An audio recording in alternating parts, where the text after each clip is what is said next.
BJP के वरिष्ठ नेता और पूर्व केंद्रीय मंत्री मुख्तार अब्बास नकवी से बात करते हैं। नकवी साहब, स्वागत है न्यूज नेशन में आपका। 100 दिन का टारगेट प्रधानमंत्री नरेंद्र मोदी ने रखा है। 100 दिन में क्या सारे टारगेट पूरे हो जाए? जीत तब होती है जब ठान लिया जाता है, हार तब होती है जब मान लिया जाता है। तो भारतीय जनता पार्टी जीत के जुनून और जज्बे के साथ लगातार बिना रुके हुए, बिना थके हुए नरेंद्र मोदी जी के नेतृत्व में गांव गरीब किसान, झुग्गी झोपड़ी के इंसान, खेत खलिहान के सरोकार के प्रति समर्पित भाव से काम करने पर विश्वास करती है। और उसी का नतीजा है कि भारतीय जनता पार्टी और एनडीए नरेंद्र मोदी जी के नेतृत्व में अपने 2 सफल कार्यकाल पूरा करने के साथ तीसरे कार्यकाल में प्रवेश कर रहा है।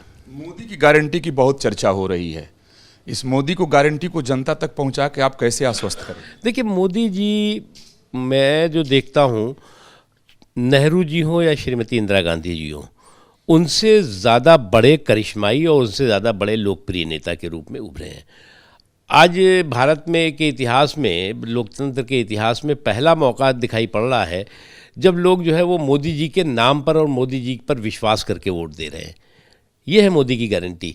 इसलिए कि मोदी जी ने अपने परिश्रम के परिणाम और तपस्या की ताकत से जो परिणाम दिया है, वो परिणाम जो है वो हर भारतवासी को गर्वान्वित कर रहा है।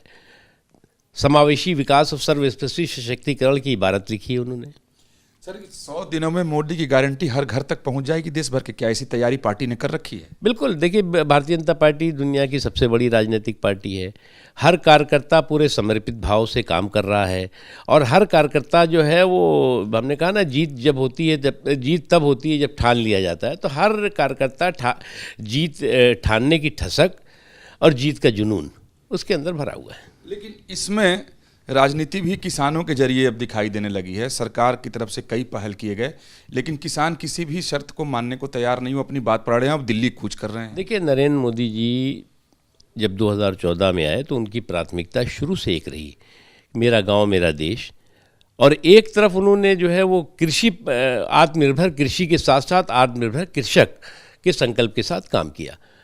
और तमाम में एक लंबी श्रृंखला है जिसमें कि कृषक और कृषि को आत्मनिर्भर बनाने के लिए काम किया। और आप देखें कि एक बम्पर क्राफ्ट होती है, बिना किसी जो खाद है, चाहे वो खाद हो, चाहे बिजली हो, चाहे पानी हो, चाहे और भी जो ज़रूरी चीज़ें हैं, उसको जो है वो सरल और सुलभ तरीके से उपलब्ध हो, चाहे बुआई हो, चाहे जुताई हो, चाहे कटाई हो, हर क्षेत्र में उनको सहायता दी गई। अब लेकिन मुझे लगता है कुछ लोगों ने जो है वो हमारे किसान भाइयों के कंधों पे बंदूक और अपने क्रिमिनल कॉन्स्पिरेसी के संदूक से जो है वो किसानों के सरोकार को हाईजैक करने की कोशिश कर रही है। मैं ये सवाल करना चाह रहा था सर कि सरकार ने किसान कल्याण मंत्रालय बनाया, किसान सम्मान निधि दिया जा रहा है और तमाम ऐसी शर्तें हैं जिसको सरकार ने पहले ही मान लिया, लेकिन कुछ चीज़ों पर अड़े हुए हैं। क्या इसके पीछे कुछ राजनीति है? कुछ निहित स्वार्थी ताकतें किसानों के कंधों पे, कुछ किसानों के कंधों पे बंदूक, अपने क्रिमिनल कॉन्स्पिरेसी का संदूक लेके हाईजैक करने की कोशिश कर रहे हैं, सफल नहीं होंगे। बहुत धन्यवाद बात करने के लिए।